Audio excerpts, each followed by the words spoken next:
Good morning class. আশা করি তোমরা সকলে খুব ভালো আছো। Welcome to right smart academy. আমি রয়েছি তোমাদের সাথে জিওগ্রাফির সুমন স্যার। স্টুডেন্ট, গত কয়েকটা ক্লাস জুড়ে আমরা যে তোমাদের বইতে দশম অধ্যায় রয়েছে দক্ষিণ আমেরিকা মহাদেশ, সেই দক্ষিণ আমেরিকা মহাদেশ সম্পর্কে কিন্তু বিস্তারিত আলোচনা করেছি, তাই তো? ইতিমধ্যেই আমরা দক্ষিণ আমেরিকার কোন কোন বিষয়গুলি সম্পর্কে জেনেছি, নিশ্চয়ই তোমাদের মনে আছে, তাই তো? বলতো কোন কোন বিষয় সম্পর্কে আমরা ইতিমধ্যেই জেনেছি। Very good. দক্ষিণ আমেরিকার ভূপ্রাকৃতিক অঞ্চল সম্পর্কে জেনেছি, তাই তো? আর দক্ষিণ আমেরিকার নদ নদী, দক্ষিণ আমেরিকার জলবায়ু ও সেখানকার স্বাভাবিক যে উদ্ভিদ, তার যে বৈচিত্র্য, সেই বৈচিত্র্য সম্পর্কেও কিন্তু জেনেছি। এবং পৃথিবীর যে বৃহত্তম চিরহরিৎ অরণ্য, সেলভা অরণ্য, সেই সেলভা অরণ্য সম্পর্কেও কিন্তু আমরা গত ক্লাসে আলোচনা করেছি, তাই তো? আচ্ছা, তাহলে আমরা ইতিমধ্যেই এই সেলভা তৃণভূমি অঞ্চল পর্যন্ত বা সেলভা চিরহরিৎ বৃক্ষের অরণ্য, এই যে অংশটুকু জেনেছি। তারপরে ঠিক তোমাদের বইতে কি রয়েছে বলতো? দক্ষিণ আমেরিকার পম্পাস যে অঞ্চল, সেই পম্পাস অঞ্চল সম্পর্কে রয়েছে। সেখানে এই পম্পাস অঞ্চলের ভূপ্রকৃতি, নদ নদী, জলবায়ু, কৃষিকাজ, পশুপালন এবং খনিজ সম্পদ ইত্যাদি সম্পর্কে কিন্তু বিস্তারিত আলোচনা করা হয়েছে। আমরা আজকে সেই পম্পাস তৃণভূমি অঞ্চল সম্পর্কেই কিন্তু আলোচনা করব। তার আগে গত ক্লাসের পড়াগুলো তোমরা কেমন মনোযোগ দিয়ে শুনেছো, প্রশ্নোত্তরের মাধ্যমে আমি জানার চেষ্টা করব। তাহলে প্রথমে আমাকে তোমরা বলো যে আয়তনে দক্ষিণ আমেরিকা পৃথিবীর কততম বৃহত্তম মহাদেশ? Very good. চতুর্থ বৃহত্তম মহাদেশের নাম হলো কিন্তু দক্ষিণ আমেরিকা। এর আগে আমরা উত্তর আমেরিকা পড়েছি। সেই উত্তর আমেরিকা হলো কিন্তু আয়তনে পৃথিবীর তৃতীয় বৃহত্তম মহাদেশ। আর আমরা ইতিমধ্যেই জানি যে আয়তনে পৃথিবীর বৃহত্তম যে মহাদেশ তার নাম কি? এশিয়া মহাদেশ। এবং ক্ষুদ্রতম যে মহাদেশ, সেই মহাদেশের নাম কিন্তু হলো ওশিয়ানিয়া মহাদেশ, তাই তো? আচ্ছা, আমরা দক্ষিণ আমেরিকা যখন পড়া শুরু করেছিলাম তখন কিন্তু জেনেছিলাম এই যে মহাদেশটি আমেরিকা মহাদেশ, এই মহাদেশটি কিভাবে আবিষ্কৃত হয়। তোমরা আমাকে বলবে কে কবে এই মহাদেশ আবিষ্কার করেন। কারণ আজ থেকে কিন্তু 500 বছর আগেও এই মহাদেশটির কথা অজানা ছিল, তাই না? আচ্ছা, তাহলে উত্তরটা বলো। Very good. আমেরিকো ভেসপুজি 1501 খ্রিস্টাব্দে কিন্তু এই আমেরিকা মহাদেশটি আবিষ্কার করেন। লাতিন আমেরিকা, এই লাতিন আমেরিকা দেশ বলা হয় কোন কোন অঞ্চলকে? মধ্য আমেরিকা, দক্ষিণ আমেরিকা, মেক্সিকো এবং যে ক্যারিবিয়ান দ্বীপপুঞ্জ রয়েছে, এই সমস্ত অঞ্চলকে একসাথে কি বলা হয় বলতো? Latin America. দক্ষিণ আমেরিকার যে উচ্চতম শৃঙ্গ, তার নাম কি? Very good. আন্দিজ পর্বতের অ্যাকনকাগুয়া হলো কিন্তু দক্ষিণ আমেরিকার সর্বোচ্চ শৃঙ্গ। এবং দক্ষিণ আমেরিকার যে প্রধান নদী, তার নাম কি? আমাজন নদী, তাই না? পৃথিবীর বৃহত্তম এই নদী হলো আমাজন নদী। এছাড়া দক্ষিণ আমেরিকার দেশের সংখ্যা কয়টি? 13টি। সব থেকে বড় যে দেশটি, তার নাম কি? ব্রাজিল। এছাড়া চিলি, প্যারাগুয়ে, আর্জেন্টিনা, ভেনেজুয়েলা, কলম্বিয়ার মতো বড় বড় দেশ কিন্তু এই দক্ষিণ আমেরিকা অবস্থিত। দক্ষিণ আমেরিকার কয়েকটি বিখ্যাত শহর রয়েছে। তার মধ্যে প্রথমে যে শহরটা আসে সেটার নাম কিন্তু হলো রিও ডি জেনেরিও। আর কি কি শহর তোমরা নাম শুনেছো বলো? মন্টেভিডিও, কুইটো, এছাড়া সান্টিয়াগো, এটাও কিন্তু একটি বিখ্যাত শহর। সবই দক্ষিণ আমেরিকায় অবস্থিত। দক্ষিণ আমেরিকা এই যে মহাদেশটির চারিদিকে কিন্তু সাগর বা মহাসাগর দিয়ে ঘেরা। তোমরা আমাকে বলো দক্ষিণ আমেরিকার পূর্ব দিকে কি রয়েছে? আটলান্টিক মহাসাগর। Very good. এবং দক্ষিণ দিকে কি রয়েছে? দক্ষিণ পশ্চিমে কিন্তু রয়েছে প্রশান্ত মহাসাগর, তাই তো? আর উত্তর পূর্বে রয়েছে আটলান্টিক মহাসাগর। তাহলে বুঝতেই পারছো সমগ্র মহাদেশটি কিন্তু জলভাগ দ্বারা বেষ্টিত। ভূপ্রাকৃতিক অঞ্চল ভাগ করতে গিয়ে আমরা দেখেছি যে দক্ষিণ আমেরিকা মহাদেশকে মূলত 4টি প্রধান ভাগে ভাগ করা যায়। সেই চারটি প্রধান ভাগ কি কি বলতো? পশ্চিমের পার্বত্য অঞ্চল, ভেরি গুড। এরপরে পশ্চিমের উপকূলবর্তী অঞ্চল, এরপর পূর্বে রয়েছে উচ্চভূমি এবং মাঝখানে রয়েছে কিন্তু বিস্তীর্ণ সমভূমি অঞ্চল, তাই না? তোমরা আমাকে বলো তো যে পৃথিবীর দীর্ঘতম পর্বতমালার নাম কি? আন্দিজ পর্বতমালা, ভেরি গুড। দেখো, দক্ষিণ আমেরিকা মহাদেশের উত্তর দিকে রয়েছে ক্যারিবিয়ান দ্বীপপুঞ্জ এবং দক্ষিণে রয়েছে হর্ন অঞ্চল। এই যে পুরো অংশটা পশ্চিম দিকে, এই অংশটাই পুরোটাই কিন্তু আন্দিজ পর্বতমালা অবস্থান করছে এবং এটি পৃথিবীর দীর্ঘতম পর্বতমালা। এরপরে আমরা পড়েছিলাম পৃথিবীর উচ্চতম হ্রদের নাম কি? মনে আছে নিশ্চয়ই তোমাদের, কি বলতো? টিটিকাকা হ্রদ কিন্তু হলো পৃথিবীর উচ্চতম হ্রদ। পৃথিবীর অন্যতম শুষ্ক ও খরপ্রবণ অঞ্চল কিন্তু এই পার্বত্য অঞ্চলে অবস্থান করছে। পশ্চিমের এই পার্বত্য অঞ্চলের সংকীর্ণ যে উপকূলবর্তী অঞ্চল সেখানে অবস্থান করছে। সেই জায়গাটার নাম কি? আটাকানা মরুভূমি, ভেরি গুড। এবং পূর্ব দিকের যে অংশ রয়েছে, সেই পূর্ব দিকের অংশকে মূলত দুটি ভাগে ভাগ করা যায়। সেই দুটি ভাগ কি কি তোমাদের মনে আছে? কি কি বলো? ভেরি গুড, গায়না উচ্চভূমি, আরেকটি হলো কিন্তু ব্রাজিলের উচ্চভূমি, তাই তো? মধ্যভাগে যে বিস্তীর্ণ সমভূমি অঞ্চল রয়েছে, মূলত ওরিনোকো নদীর অববাহিকা, লা প্লাটা নদীর অববাহিকা এবং বিখ্যাত আমাজন নদীর অববাহিকায় নিয়েই কিন্তু এই সমভূমি অঞ্চলটা গঠিত হয়েছে। এটাই মূলত দক্ষিণ আমেরিকার ভূপ্রাকৃতি। নদ নদীর কথা বলতে গেলে দুটি নদী কিন্তু বিখ্যাত, যেটা হচ্ছে এক ওরিনোকো নদী এবং দ্বিতীয় হচ্ছে আমাজন নদী। এছাড়া লা প্লাটা নদী রয়েছে। তোমরা আমাকে বলবে কোন তিনটি নদীর মিলিত প্রবাহ লা প্লাটা নদী নামে পরিচিত? ভেরি গুড, পারানা, প্যারাগুয়ে এবং উরুগুয়ে। এই তিনটি নদীর মিলিত প্রবাহ কিন্তু লা প্লাটা নামে পরিচিত। এছাড়া রয়েছে আমাজন নদী, যেটি আন্দিজ পর্বতের পূর্বে অংশে যে মিসলি শৃঙ্গ রয়েছে সেখান থেকে উৎপন্ন হয়েছে এবং মহাদেশটির পশ্চিম থেকে পূর্ব দিক অব্দি প্রবাহিত হয়ে কিন্তু এটা কোথায় পড়েছে না উত্তর আটলান্টিক মহাসাগরে পতিত হয়েছে। প্রায় 6,500 কিলোমিটার পথ কিন্তু অতিক্রম করেছে এই আমাজন নদী। আর এই আমাজন নদীর অববাহিকায় অসংখ্য উপনদী রয়েছে, কিন্তু প্রায় 1,000-এরও বেশি উপনদী এই আমাজন অববাহিকায় লক্ষ্য করা যায়। আচ্ছা, এরপর দেখো রয়েছে অরিনাকো নদী। সেই অরিনাকো নদী সৃষ্টি হয়েছে গায়না উচ্চভূমি থেকে এবং তা পতিত হয়েছে আটলান্টিক মহাসাগরে। এই অরিনাকো নদীর উপরে কিন্তু একটি বিখ্যাত জলপ্রপাতের সৃষ্টি হয়েছে, যা পৃথিবীর উচ্চতম জলপ্রপাত। সেই পৃথিবীর উচ্চতম জলপ্রপাতের নাম কি বলতো? ভেরি গুড, অ্যাঞ্জেল জলপ্রপাত। প্রায় 900 মিটার উঁচু কিন্তু এই জলপ্রপাতটি। দেখো, দক্ষিণ আমেরিকার নদ নদীগুলির কিছু নির্দিষ্ট বৈশিষ্ট্য রয়েছে, যেমন অধিকাংশ নদীগুলো কিন্তু দীর্ঘ এবং প্রচুর পরিমাণে কিন্তু জল বহন করে। নদীগুলো বরফ গলা জলে পুষ্ট, সাথে সাথে বৃষ্টির জলেও কিন্তু পুষ্ট। এবং অধিকাংশ যে নদী, সেই নদী কিন্তু কোথায় সৃষ্টি হয়েছে বলতো? আন্দিজ পর্বতমালা থেকে সৃষ্টি হয়েছে। এখানে একমাত্র অরিনাকো নদী ছাড়া অন্য কোনো নদীর মোহনায় কিন্তু বদ্বীপ সৃষ্টি হয়নি। তোমরা আমাকে বলবে আমাজন নদীর অববাহিকায় বা আমাজন নদী অববাহিকার যে শেষ পথ মোহনা যেখানে রয়েছে সেখানে কেন কোনো বদ্বীপ সৃষ্টি হয়নি? কেন বলো তো বদ্বীপ সৃষ্টি হয়নি?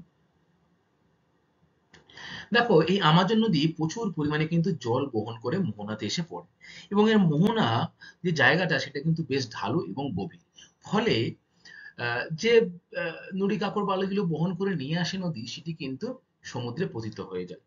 ফলে এই অংশে কিন্তু কোন রকম বদ্বীপ সৃষ্টি হয়নি, তাই তো? আচ্ছা, এর ফলে আমরা পড়েছিলাম যে জলবায়ু এবং স্বাভাবিক উদ্ভিদের সম্পর্ক।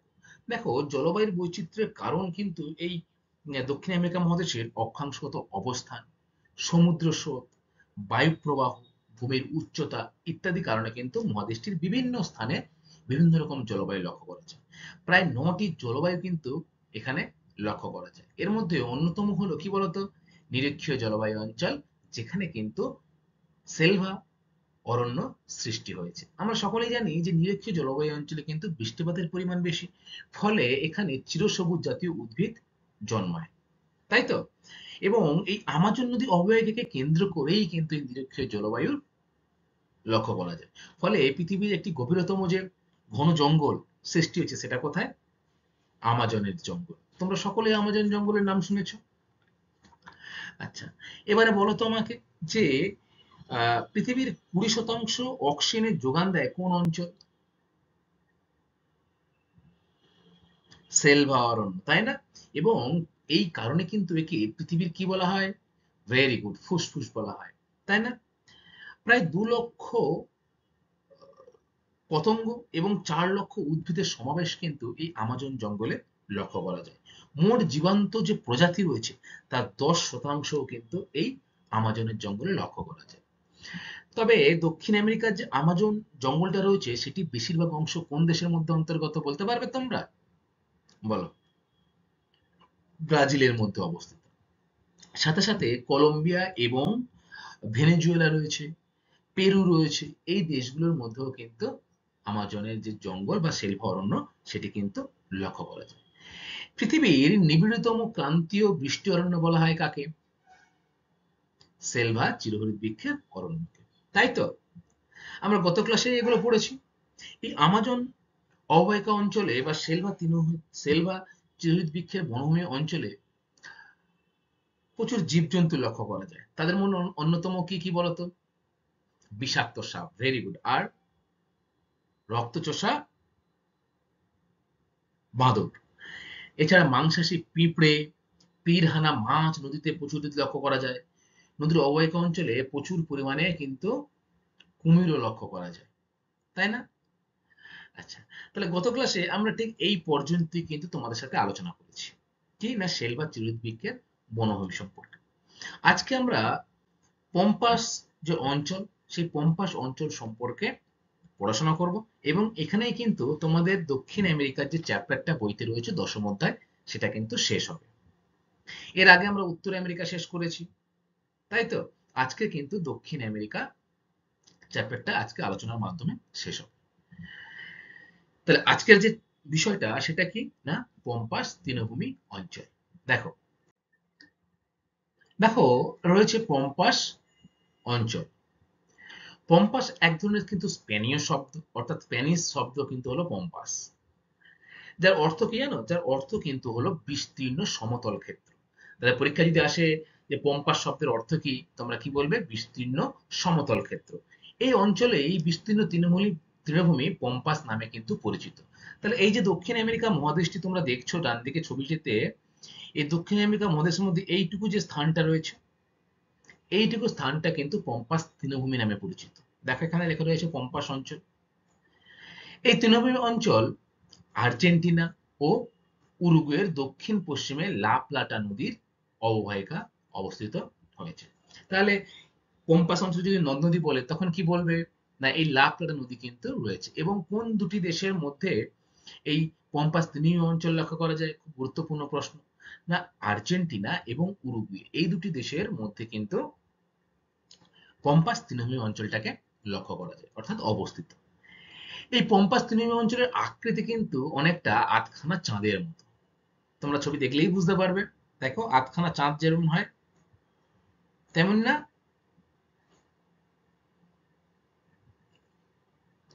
দেখো নিচে যে ছবি তোমরা দেখতে পাচ্ছ এটা কিন্তু পম্পাস তৃণভূমি অঞ্চল। প্রচুর পরিমাণে তৃণভূমি এখানে জন্মায়, ফলে এখানে কি হবে বলতো? পশুপালন ভালো হবে, সমতল ভূমিভাগ হওয়ার জন্য কৃষিকাজ ভালো হবে, তাই তো? তার ফলে কি হবে? দুগ্ধজাত শিল্প কিন্তু বিকশিত হবে। আমরা আস্তে আস্তে পড়ছি, এগুলো জানবো আস্তে আস্তে। এরপরে দেখো রয়েছে অবস্থান, অর্থাৎ অক্ষাংশগত এবং দ্রাঘিমাংশগত পম্পাস তৃণভূমির অবস্থান করব আমরা। আর্জেন্টিনা ও উরুগুয়ের প্রায় সমগ্র অংশ নিয়ে এই তৃণভূমি অঞ্চল গঠিত। তাহলে কোন দুটি দেশ খুবই গুরুত্বপূর্ণ, বারবার আসছে দেখো। কি বলবে? না, আর্জেন্টিনা আর উরুগুয়ে এই দুটি দেশের অংশ নিয়েই কিন্তু পম্পাস তৃণভূমি অঞ্চলটা অবস্থিত। দেখো এদিকে আর্জেন্টিনা রয়েছে, এই যে ম্যাপে এই অংশটা আর্জেন্টিনা, আর এদিকে রয়েছে কিন্তু উরুগুয়ে। এই উরুগুয়ে এবং আর্জেন্টিনার সমগ্র অংশটা নিয়েই কিন্তু সৃষ্টি হয়েছে কি না, পম্পাস তৃণভূমি অঞ্চল। ব্রাজিলের দক্ষিণাংশে সামান্য অংশ এর কিন্তু অন্তর্গত। তাহলে উরুগুয়ের উপর দিকে কি রয়েছে, উত্তর দিকে ব্রাজিল দেশ রয়েছে, সেই ব্রাজিলের দক্ষিণ অংশটাও কিন্তু কিছুটা এই পম্পাস তৃণভূমির অন্তর্গত। এই তৃণভূমি অঞ্চল 30 ডিগ্রি দক্ষিণ থেকে 38 ডিগ্রি দক্ষিণ অক্ষাংশ, অর্থাৎ দেখো এখানে রয়েছে এরকম সোজা করলে 30 ডিগ্রি দক্ষিণ অক্ষাংশ থেকে কত ডিগ্রি না উপর দিকে গেলে 30 রয়েছে, 35 রয়েছে, 38 ডিগ্রি। এই 30 থেকে 38 ডিগ্রি অক্ষাংশের মধ্যে কিন্তু পম্পাস তৃণভূমিটা অঞ্চল অবস্থিত। এবং দ্রাঘিমা কত না 54 ডিগ্রি পশ্চিম থেকে 65 ডিগ্রি পশ্চিম পর্যন্ত দ্রাঘিমা রেখা বিস্তৃত। দেখো এই যে 65 ডিগ্রি পশ্চিম পর্যন্ত কিন্তু দ্রাঘিমা রেখা বিস্তৃত। এরপর রয়েছে দেখো সীমানা, অর্থাৎ এই যে আহ, পম্পাস তৃণভূমি অঞ্চল, সেই তৃণভূমি অঞ্চলের চারপাশে কি কি রয়েছে। এই তৃণভূমির উত্তর রয়েছে গ্রান চাকো সমভূমি এবং ব্রাজিল উচ্চভূমি। তাহলে উপরের দিকে কি রয়েছে, ব্রাজিলের যে উচ্চভূমি ছিল সেই উচ্চভূমি এবং গ্রান চাকো সমভূমি। এরপর পূর্ব দিকে কিন্তু রয়েছে আটলান্টিক মহাসাগর। দেখো এই যে পূর্বে কি রয়েছে, আটলান্টিক ওশিয়ান লেখা তো, তাহলে পূর্বে রয়েছে কিন্তু আটলান্টিক মহাসাগর। দক্ষিণে প্যাটাগোনিয়া মরুভূমি, দক্ষিণ দিকে কি রয়েছে, প্যাটাগোনিয়া মরুভূমি। এবং পশ্চিম দিকে রয়েছে কোন অঞ্চল না আন্দিজ পর্বত। তাহলে কি কি দাঁড়ালো না পশ্চিমে আন্দিজ, পূর্বে আটলান্টিক ওশিয়ান, দক্ষিণে প্যাটাগোনিয়া মরুভূমি এবং উত্তরে কিন্তু রয়েছে ব্রাজিলের উচ্চভূমি। এই চারটে পয়েন্ট কিন্তু তোমরা মনে রাখবে। যদি পরীক্ষায় দেয় যে পম্পাস তৃণভূমি অঞ্চলের সীমানা সম্পর্কে লেখো 2 নম্বরে, তখন কিন্তু তোমাদের এটা লিখতে হবে। আচ্ছা, এরপর দেখো রয়েছে পম্পাস তৃণভূমি অঞ্চলের ভূপ্রকৃতি ও নদ নদী। ভূপ্রকৃতি তোমরা কিন্তু ইতিমধ্যে জেনে এসেছো যে ভূপ্রকৃতির শব্দের অর্থ কি। ভূমির প্রকৃতি মূলত 3 রকম প্রকৃতি হয়, সেই প্রকৃতিগুলো কি কি তোমরাই বলো। ভেরি গুড, সমভূমি, মালভূমি আর পর্বত।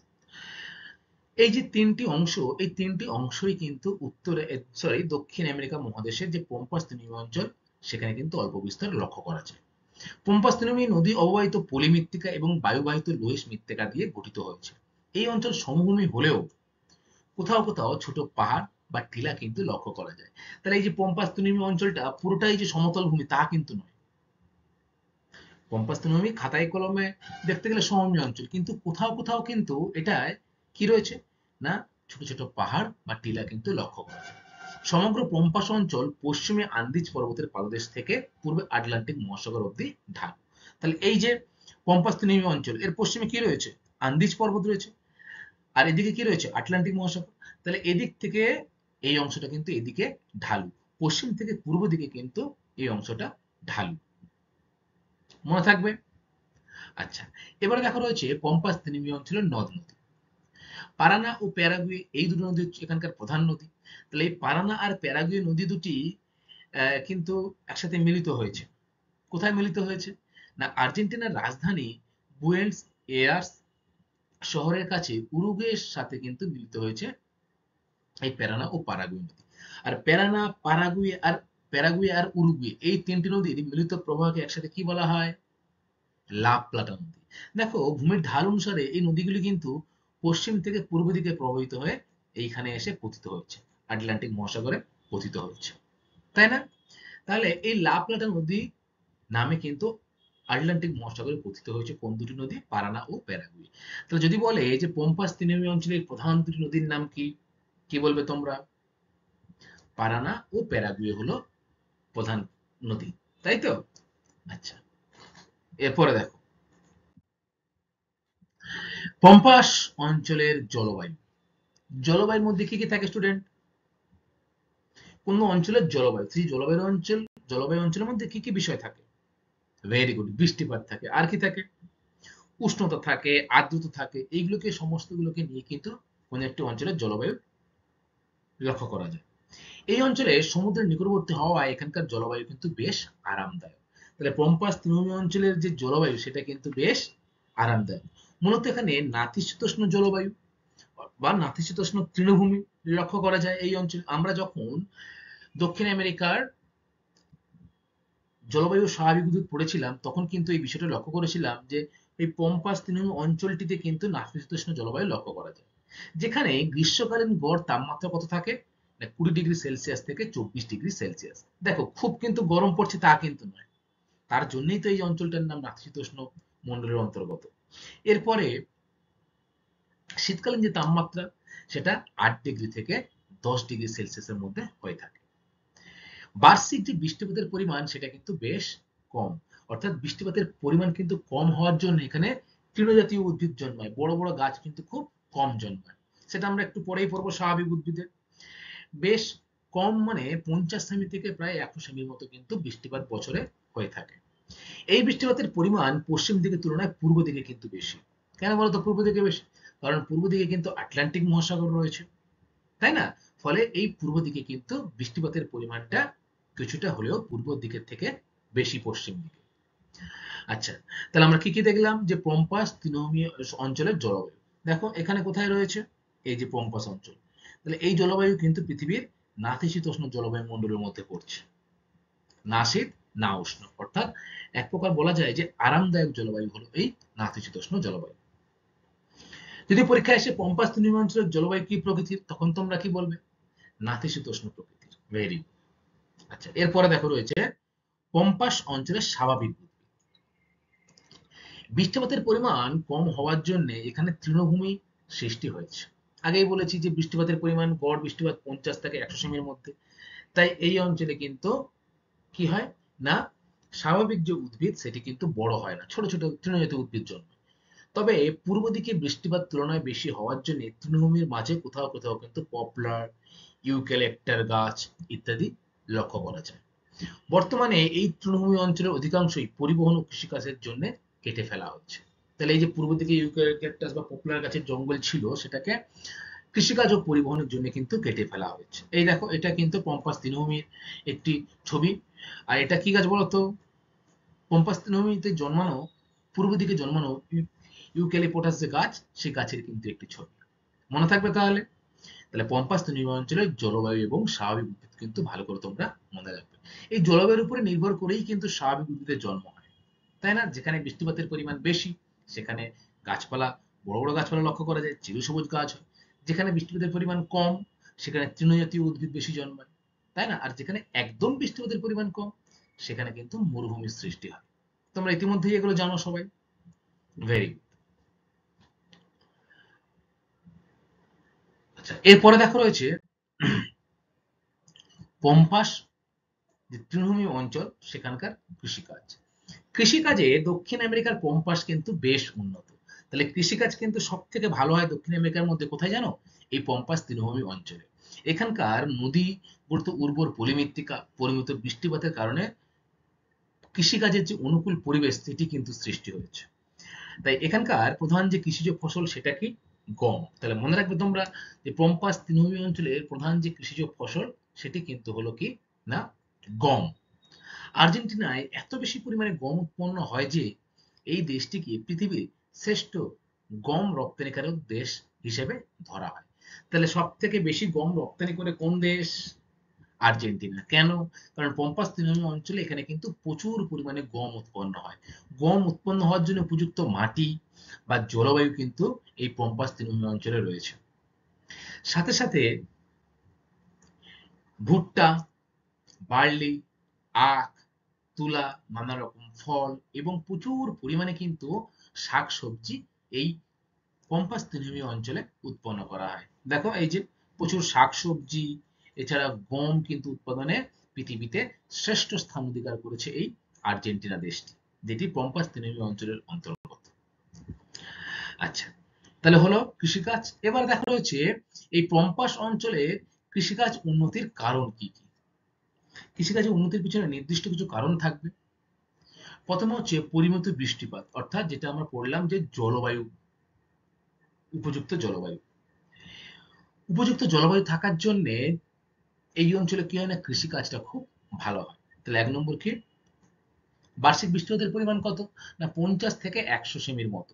ফলে এই অঞ্চলে গম উৎপন্ন খুব ভালো হয়। ভুট্টা, বার্লি, আখ এই জাতীয় যে উদ্ভিদগুলো রয়েছে সেগুলো কিন্তু খুব ভালো উৎপন্ন হয়। দ্বিতীয় কি? উর্বর পলিমাটি। দেখো অরিনোকো নদী অববাহিকায় প্রচুর পরিমাণে কিন্তু পলি মৃত্তিকা লক্ষ্য করা যায়। এই পারানা, প্যারাগুয়ে যে নদীগুলি রয়েছে সেগুলোর যে তার তীরবর্তী অঞ্চলের নদী, মৃত্তিকা, সেই মৃত্তিকা কিন্তু হলো উর্বর পলি মৃত্তিকা। আর আমরা সকলেই জানি উর্বর পলি মৃত্তিকা থেকে কিন্তু চাষবাস বা কৃষিকাজ কিন্তু খুবই উন্নত হয়। ৩ নম্বর পয়েন্ট কি রয়েছে? না ফসলের ব্যাপক চাহিদা। এই আর্জেন্টিনা এবং উরুগুয়ে অঞ্চলে রয়েছে পম্পাস তৃণভূমি অঞ্চল। সেখানে জনসংখ্যার যে চাপ সেখান থেকে ফসলের কিন্তু ব্যাপক চাহিদা লক্ষ্য করা যায়। স্থানীয় বাজার রয়েছে বা যেমন ধরো গম উৎপন্ন হওয়ার পর বেশিরভাগ অংশটা কিন্তু রপ্তানি করে দেওয়া হয় আর্জেন্টিনা থেকে। তাই গম রপ্তানিতে পৃথিবীর শ্রেষ্ঠ দেশ কিন্তু আর্জেন্টিনা। বাজারে ব্যাপক চাহিদা থাকার জন্য এই অঞ্চলগুলোতে কিন্তু বেশি করে শস্য উৎপাদন করা হয়ে থাকে। নাম্বার ৪, আধুনিক পদ্ধতিতে কৃষিকাজ। আধুনিক পদ্ধতিতে কৃষিকাজ করা হয়, সেটা যন্ত্রপাতি হোক, সেটা চাষবাসের ধরন হোক, সমস্ত ক্ষেত্রে কিন্তু আধুনিকতার ছোঁয়া এসছে। যেমন উন্নত বীজের ব্যবস্থা করা হয়েছে, সার প্রয়োগ করা হয়, এগুলো সবই কিন্তু আধুনিক পদ্ধতিতে কৃষিকাজ। ৫, অত্যাধুনিক যন্ত্রপাতির ব্যবহার। দেখো দুই আমেরিকা মহাদেশেই কিন্তু, অর্থাৎ উত্তর ও দক্ষিণ আমেরিকা, দুই আমেরিকা মহাদেশে কিন্তু উন্নত যন্ত্রপাতি ব্যবহার করে। ফলে কৃষিকাজ কিন্তু আহ, যন্ত্রপাতি নতুন ব্যবহারের ফলে মানুষের যে শ্রম সেটা কিন্তু অনেক কমেছে এবং যন্ত্রপাতির মাধ্যমে খুব কম সময়ে অনেকটা জমি যেমন চাষ করা যায়, ফসলও কিন্তু উৎপন্ন করা যায়। আর নাম্বার ৬ কি? না বিস্তীর্ণ সমভূমি অঞ্চল। আমরা আগেই জেনেছি যে পম্পাস তৃণভূমি অঞ্চল কিন্তু বিস্তীর্ণ সমভূমি অঞ্চল নামে পরিচিত। পম্পাস শব্দের অর্থ কি? বিস্তীর্ণ সমতল ক্ষেত্র। আর সমতল ক্ষেত্রেতে চাষবাস তো খুবই ভালো হবে, শাকসবজি ভালো হবে, বিভিন্ন ফসল উৎপন্ন ভালো হবে। তাই বর্তমানে পম্পাস অঞ্চল দক্ষিণ আমেরিকার শস্য ভাণ্ডার নামে পরিচিত। খুব খুব গুরুত্বপূর্ণ একটি প্রশ্ন। দক্ষিণ আমেরিকার শস্য ভাণ্ডার কাকে বলা হয়? কাকে বলা হয়? না পম্পাস অঞ্চলকে বা পম্পাস তৃণভূমি অঞ্চলকে দক্ষিণ আমেরিকার শস্য ভাণ্ডার বলা হয়। মনে থাকবে? Very good. আচ্ছা, এরপরে দেখো রয়েছে পশুপালন। যেহেতু পম্পাস তৃণভূমি অঞ্চল, তৃণ নামটা আছে, ফলে এখানে কিন্তু পশুপালনের জন্য খুব উপযুক্ত একটি স্থান হলো এই পম্পাস তৃণভূমি অঞ্চল। পম্পাস অঞ্চল পশুপালনের উপযোগী। এখানকার পশুচারণ ভূমিকে কি বলা হয়? এক্সটেনশিয়া বলা হয়। খুব গুরুত্বপূর্ণ। এখানকার যে পশু চারণ করা হয় যে ভূমিগুলিতে, সেগুলিতে কি বলা হয় সেগুলিকে? না এক্সটেনশিয়া বলা হয়। অধিবাসীরা প্রধানত মাংস ও দুধের জন্য কিন্তু পশুপালন করে। তাহলে পম্পাস তৃণভূমি অঞ্চলে কৃষিকাজের সাথে সাথে পশুপালন খুব ভালো হয়, কেননা এখানে এক্সটেনশিয়া অঞ্চল পশুচারণ ভূমিকে বলা হয় এবং মানুষরা এখানকার পশুর মাংস এবং দুধের জন্য কিন্তু পশুপালনটা করে থাকে। এই অঞ্চলের পূর্ব দিকে বেশি বৃষ্টিপাতযুক্ত অঞ্চলে গবাদি পশু ও দক্ষিণ পশ্চিমে কম বৃষ্টিপাতযুক্ত অঞ্চলে কিন্তু ভেড়া প্রতিপালন করা হয়। দেখো এই যে পশুচারণ ভূমিকে আমরা কি বলবো? এক্সটেনশিয়া। ইনি একজন লোক দেখো ভেড়াটাকে প্রতিপালন করছে, অর্থাৎ চড়াচ্ছে, তাই তো? তাহলে তোমরা মনে রাখবে এই পম্পাস তৃণভূমি অঞ্চল পশুপালনের জন্য কিন্তু উপযুক্ত স্থান। এরপর দেখো রয়েছে আন্দিজ পর্বতের পাদদেশে অবস্থিত কর্ডোবা অঞ্চল দুগ্ধ শিল্পের জন্য বিখ্যাত। তাহলে পম্পাস তৃণভূমি অঞ্চলের কোন অঞ্চল দুগ্ধ শিল্পের জন্য বিখ্যাত? কর্ডেলেরা অঞ্চল। খুব ভালো করে কিন্তু মনে রাখবে।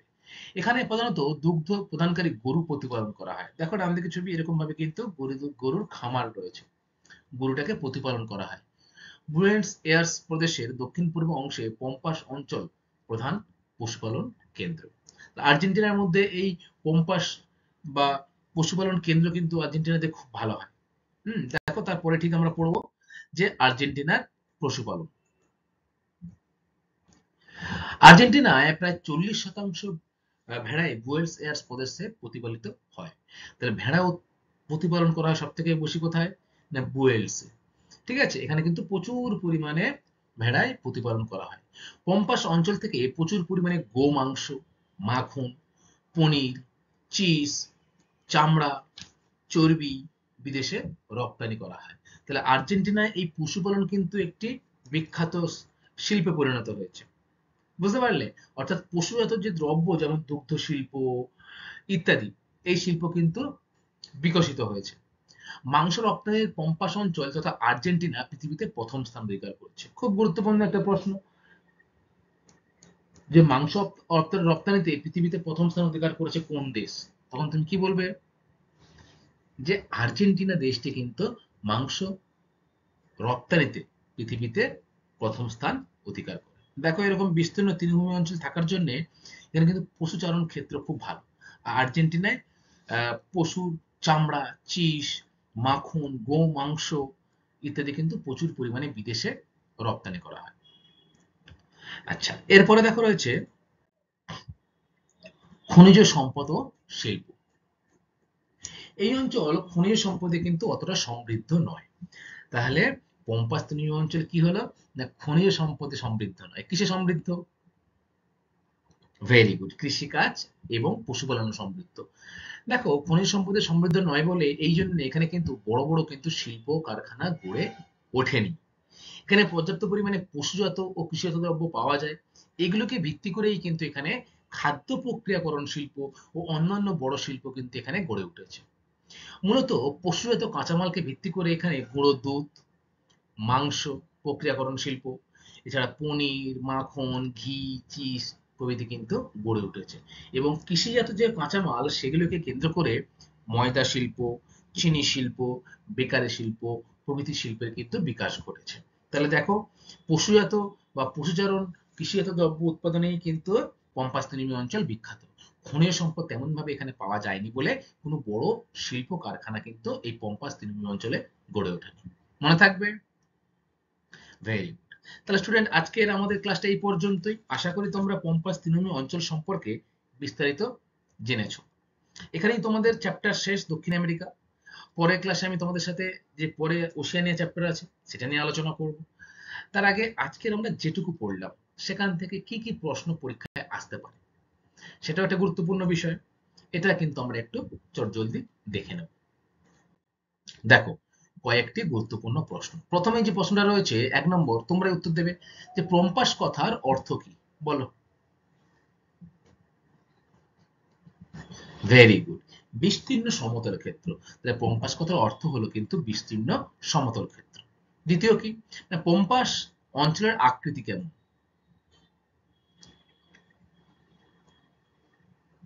ভেরি গুড, খুব ভালো বলেছে, আধখানা চাঁদের মতো কিন্তু এই পম্পাস অঞ্চলের আকৃতি। আচ্ছা বলতো এই পম্পাস অঞ্চল মূলত কোন কোন দেশে লক্ষ্য করা যায়? ভেরি গুড, উরুগুয়ে এবং আর্জেন্টিনা এই দেশের বেশিরভাগ অংশটাই কিন্তু এই পম্পাস তৃণভূমির অন্তর্গত, এবং ব্রাজিলের দক্ষিণ অংশ কিছুটা পম্পাস তৃণভূমির অন্তর্গত। ৩ নম্বর দেখো, পম্পাস অঞ্চলের প্রধান নদী কি কি? প্রধান নদী কি কি? পারানা, প্যারাগুয়ে, খুব ভালো বলেছো। এবং পারানা আর প্যারাগুয়ে নদী কিন্তু উরুগুয়ে নদীর সাথে মিশে কোথায় পতিত হয়েছে? আটলান্টিক মহাসাগরে পতিত হয়েছে। এবং কি নামে পতিত হয়েছে? কোন নাম নিয়েছে? ভেরি গুড, খুব ভালো বলেছো যে লা প্লাটা নামে কিন্তু নদীটি কোথায় পতিত হয়েছে? না আটলান্টিক ওশিয়ানে।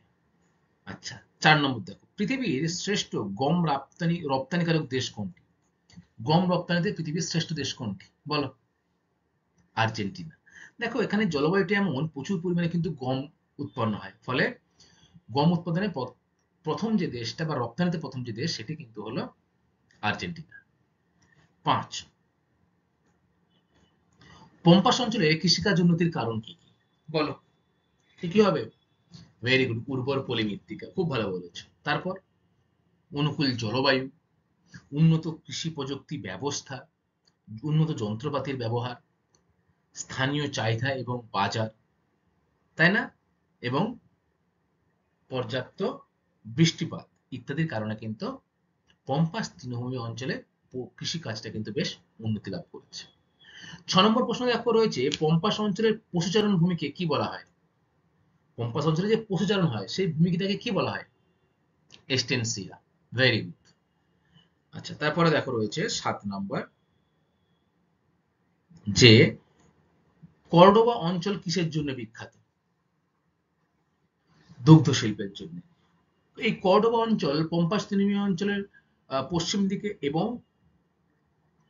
আন্দিজ পর্বতের পূর্ব দিকে যে ঢাল রয়েছে সেখানে কিন্তু অবস্থান করছে এই কর্ডোবা অঞ্চল, যা দুগ্ধ শিল্পের জন্য কিন্তু বিখ্যাত। মাংস রপ্তানিতে পৃথিবীতে প্রথম স্থান অধিকার করে কোন দেশ? বলো। আর্জেন্টিনা। এই আর্জেন্টিনা থেকে কিন্তু প্রচুর পরিমাণে দুগ্ধজাত খাদ্য শিল্প, প্রক্রিয়াকরণ ইত্যাদি কিন্তু গড়ে উঠেছে। শুধু মাংস রপ্তানি নয়, ঘি, চিজ, বাটার, দুগ্ধজাত যে অন্যান্য জিনিসগুলি সেগুলো রপ্তানিতেও কিন্তু আর্জেন্টিনা বিশেষ স্থান অধিকার করে পৃথিবীর মধ্যে। মনে থাকবে? ঠিক আছে। ঠিক আছে স্টুডেন্ট, তোমাদের সকলকে অসংখ্য ধন্যবাদ। আজকের এই ক্লাসের মাধ্যমে আমি কিন্তু তোমাদের দক্ষিণ আমেরিকার যে চ্যাপ্টারটা রয়েছে দশম অধ্যায় সেটি কিন্তু শেষ করলাম। পরবর্তী অধ্যায় ওশিয়ানিয়া, সেটা আমরা পরবর্তী ক্লাসে শুরু করব। থ্যাংক ইউ ক্লাস, সকলকে অসংখ্য ধন্যবাদ।